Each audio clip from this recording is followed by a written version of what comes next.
Salon barkanku da zuwa BZM Hausa TV. Ku taimaka ku danna mana alamar like da kuma subscribe domin samun sababbin bidiyo idan mun daura. Mun gode. Har yau dai muna a cikin kamfanin nan mai suna MyBonus mu da dawowa. Kamar da kuka sani ne a halin yanzu gari ya ɗau zafi cewa MyBonus sun tattara kayansu sun bar Najeriya.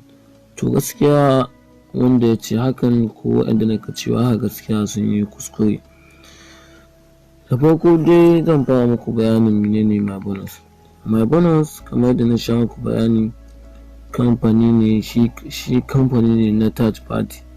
Shi ba shi bane ke sayayyar, a'a shi kawai yana yin tax ne, yana isarwa da kwastoma ganin sayayya sai ya isar mashi ya karasa mashi da odar da ya yi. Kuma wannan third party din idan ka diba a about ɗinsu za ka ga kamfanonin suna da yawa, za su kai irin shida haka, za su kai irin sun mafi shida ga yanar Wish, Oppo, Togo, Tamale, Amazon and other online shopping platforms. To su ne suke ma wannan aikin, suna isa musu da tax na kwastoma su isar da odar da suka yi. Idan ka yi za a baka kamishi. Kuma yadda abu yake shine ko nawa ka sama MyBonus to duk abin da za a ce maka an sayar to za a kasa kuɗin ka uku ne. Misali idan kana da 10,000 to duk abin da za a ce maka ka sayar za a ga ba zai wuce abu ne na 3,000 zuwa ƙasa ba, mostly dai a ce 4,000 ne. To daga nan kuma sai matsayin transaction a Najeriya. Shin ko ka san cewa a Najeriya transaction ɗin da ɗaya kake da halin ke a halinka na individual ka san account ɗinka ba zai ɗauki sama da miliyan 5 ba? Muddin a ce kai ne baka taɓa transaction ɗin da kai miliyan 5 ba, to muddin suka shiga account ɗinka zai handin, sai ka zo sai an zauna da kai ka yi dependent ɗin kanka na kasuwancin da kai kuma na kai ka samu waɗannan kuɗin, sannan a baka dama ka fitar da kuɗin. To a wanda suka fara transfer ta recharge a baya sun san cewa MyBonus idan za a anshi kuɗi, ma'ana idan za ka yi musu transfer ta kuɗi za ka musu transfer ne a Access Bank. A waɗanda na fara yin transfer na farko kenan tun irin a ce 7 ga watan Januwari zuwa har kusan 14 ga wata, duka haka ne a Access Bank. To ya iya dalilan da na sa suka daina yin transfer daga Access Bank su ne sun hada da duk wani wanda yake da account ya san cewa idan ka sa kuɗin da na wuce 10,000 account ɗinka ana jan stamp duty, ana jan kuɗin alert da dai sauran abubuwan da ake jawo inda ba a rasa ba. Shi yasa suka mai da transfer su ta dawo a Kuda Bank. To Kuda Bank su ma haka ne. Ga duk wanda na san Kuda Bank sun san banki ne amma na mobile apps. Shi branch shi gaba ɗaya ba zai wuce guda biyu ba ni wanda na san dai akwai wani Benin nan kudu, to bayan shi gaskiya ni kusan ma shi ɗaya na sanin branch ɗinsu, sai dai wanda suke da shi a Lagos wanda suke kawo mutane ATM har inda suke. To wanda ya san Kuda ya sani cewa idan ka buɗe Kuda ba tare da BBN ba, kawai abun da kake da halin transaction shine kana da halin transaction na 50,000, abun da kuma account ɗinka yake ɗauka naira 300,000. Da ka samu kuɗin da fi haka za su yi hangin na account ɗinka. To kuma bayan haka mun ga cewa shi MyBonus idan za a musu transfer tun daga 10,000 yake farawa har zuwa miliyan 3. Kenan kaga suna da BBN inda suke amfani da shi kenan. Sannan kuma su Kuda Bank banki ne wanda ya daɗe a Najeriya, dama da yawancin suna kokanton wannan bankin. To me zai sa su haɗe da kamfanin da sun kasancewa na yaudara ne? Idan fa kamfani ya tashi ba waɗanda za a yi kuka da su kamar su. Kaga don haka ba za su yarda ba. kuma yana ɗaya daga cikin dalilin da yasa suka koma yin transaction ɗinsu a Kuda Bank. Idan duk wanda ya san wannan bankin, ko kuma duk wanda da ya san wannan banki ya san cewa su Kuda Bank ba su jin kuɗin komai, ba a jin kuɗin alert, kuɗin transfer ma 25 ga wata duk kana iya transfer, duk kana iya yin waɗannan da sauransu a nan kenan. Sannan sai a online recharge. A online recharge, lokacin da kai online recharge zan suna jefa ka ne a Paystack ko kuma a Opay. Opay shi ma na san da yawancin ku sun sani, domin suna da agents da yawa haka a ko ina haka. Opay suna da agent a ko ina, insha Allah na POS da sauransu. Don haka su Opay me zai sa su haɗe ni da kamfanin da sun kasancewa kamfani ne na maciya amana kawai, ko kuma in ce waɗanda za su kashi kayansu da baya su yi sama da kuɗin mutane. Kaga shi ma wannan ba zai yi ba. Sannan kuma Paystack, wanda na san Paystack idan ma mutum ya san shi, shine wanda idan ka yi rijista da shi za ka yi, mutum zai iya tura maka, za ka yi ansa kuɗi ga mutum ta ATM ɗin shi. Ma'ana dai idan ina da wani application a Play Store mai suna da Mafi, wanda ake sayan data da TV cable payment haka, to a ciki za ka ga cewa idan za ka sayan data za ka cewa za ka iya sa abun nan lambobinka na, za ka iya sa katinka na banki sai ka tura sai ka cika idan aka ja kuɗinka, wani kuma na tura maka data.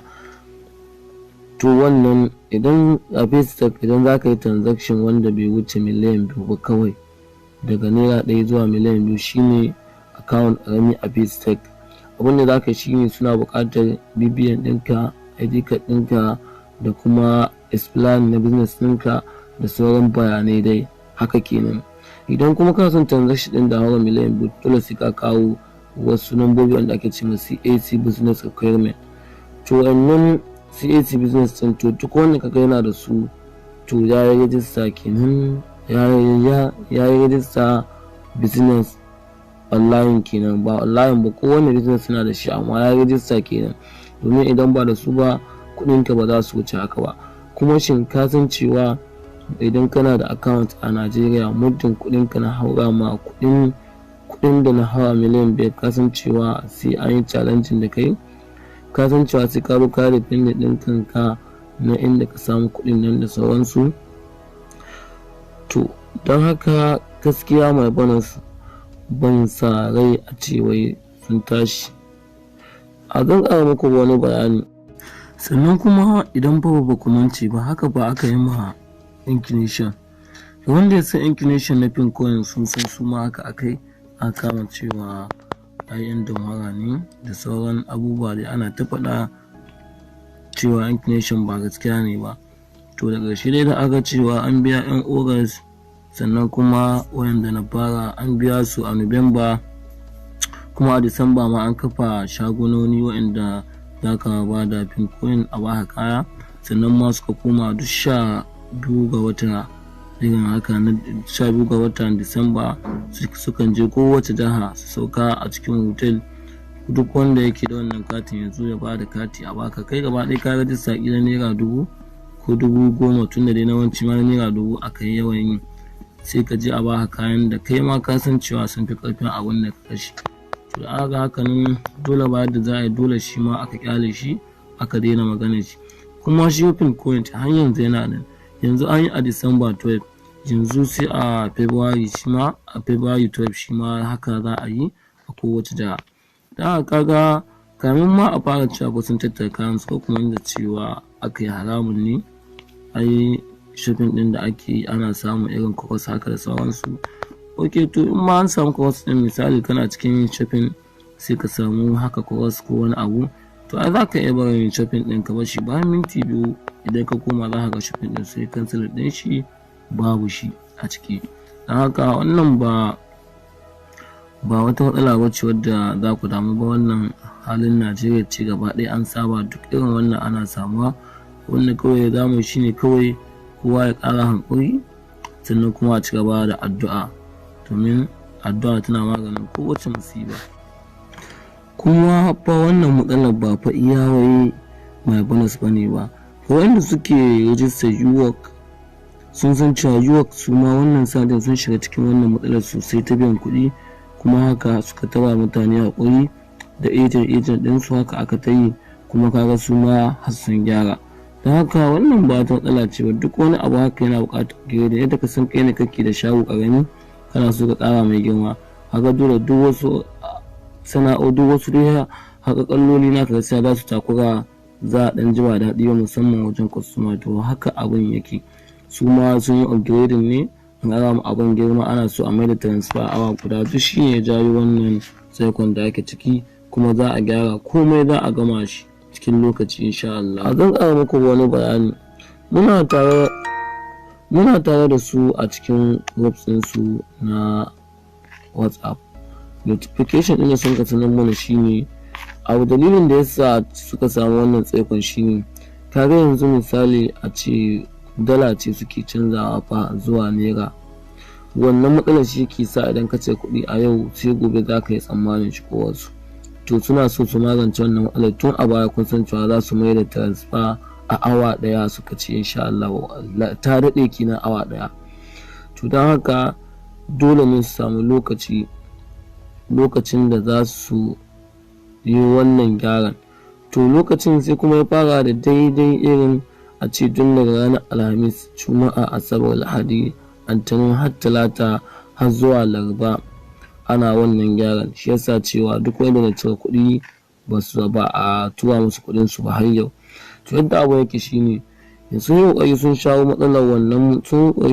matsalar tsakaninsu da banki na canza kuɗi zuwa naira, ma'ana su canza dala, su canza biliyoyin dala zuwa naira cikin ɗan ƙaramin lokaci, kuma an gyara matsalar withdrawal. Lokacin da ka yi withdrawal za ka yi withdrawal kai tsaye, amma yanzu suna buƙatar lokacin da za su yi upgrading na application ɗin. Idan ka yi transfer a da mutane ne ke dannawa su tura maka kuɗi, idan ka tura kuɗi yanzu, idan ka cire kuɗi to mutane ne suke tura wa mutane kuɗin. Yanzu abin da ake so idan ka cire kuɗi kawai da ka cire kuɗi kawai zai automatic kamar transfer ta banki haka. Idan ka yi transfer ta banki ai kaga kai ba kai bane, idan ka yi transfer ta banki kaga ai ba mutum zai, idan ka cire kuɗi a bankin ka ba wai wani ne zai tura ma wanda ka tura ma kuɗi ba, a da ka cire kuɗi kawai direct abin yake, shi ake ce ma automatic. To su ma haka za a mai da my balance. Dan haka dole suna buƙatar lokacin da za su samu dama na haɗa wannan alaƙa. Sai ga mutane da yawa suna ta cire kuɗin su haka, tun ya ce my balance sun tashi bai sai ya cire kuɗin shi, wannan ai kuskure ne. A jata ma sun tashi, to idan ka cirewa zai tura maka kuɗin ka, kaga babu. Don haka kowa ya ci gaba da yin shopping ɗin shi. Ku bari duk wanda suke ma da ɗan kan kwankwanto akan wannan kamfanin su bari a kamin a gyara, daga zarar an gyara an mai da transfer awa ɗaya sai ka cire kuɗin ka. Kuma insha Allahu daga jiya aka fara biyan kowa insha Allahu.